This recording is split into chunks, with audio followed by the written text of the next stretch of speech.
ये दशा रही तो स्टेयरिंग घूमी कि ना घूमी? अरे आवा तो के घुमा दी तो स्टेयरिंग है। अरे देखो तनी दिन पर दिन लरुआइल जात बड़ो, सुखाइल जात बड़ो। अरे ई ड्राइवर कहते हैं जितना इंजन गरमाला पावर बढ़त जाला। सुना सुनावा।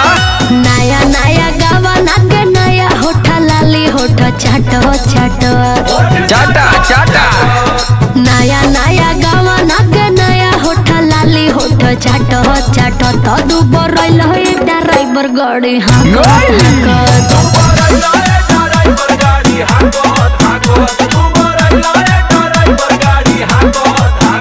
अरे तो तू कहाँ कम हो?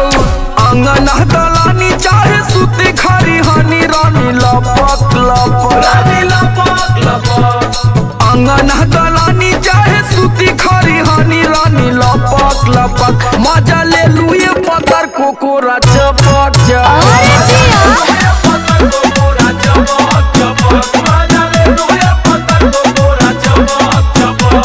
खाली हमारे गलती देलू हमरे पौला जब देखा तब लसियाई रहलू। अच्छा आज सुनावा। ई मेहरारू ऐसा लसारा है ना कि मन मार के ना जाइबो ना तो ट्रक बीचवे रोड पर सड़ जाई बुझला।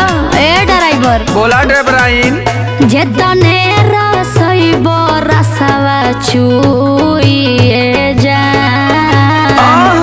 मानी ना मनवा ओही में मुइए जा। भांग है का रे? का लगता जेतने रसइबो रसवा चुइए जान मानी ना मनवा ओही में मुइए जान। अरे धस गइल नखबा के होत ना बसाख गाल काटत काटत काटा काटा। धस गइल नखबा के होत ना बसाख गाल काटत काटत तो दुबर रइल हो ड्राइवर गाड़ी हाकत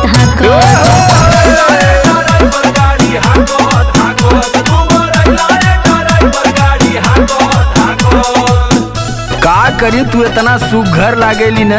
अच्छा तोके केतनो प्यार करी मनवे न भरेला। अच्छा अच्छा ढेर मत फुसलाव। सही कहती पगली तोरे जवानी के कसम। सुन का मनवा तो करे वही घरी कूट देई धान। आयो दादा रोटिया बेलत जब अखिया मारे लुए जान। मनवा तो करे वही घरी कूट देई धान। सही का हो। रोटिया बेलत जब अखिया मारे लुए जान। ना चुप रहो। समरया लोक नियन चाहे लू खेला खेला छपक छपक। तू खूब बोलेला। समरया लोक नियन चाहे लू खेला खेला छपक छपक। मजा ले लुए पतर जियो। कोकोरा चपक चपक।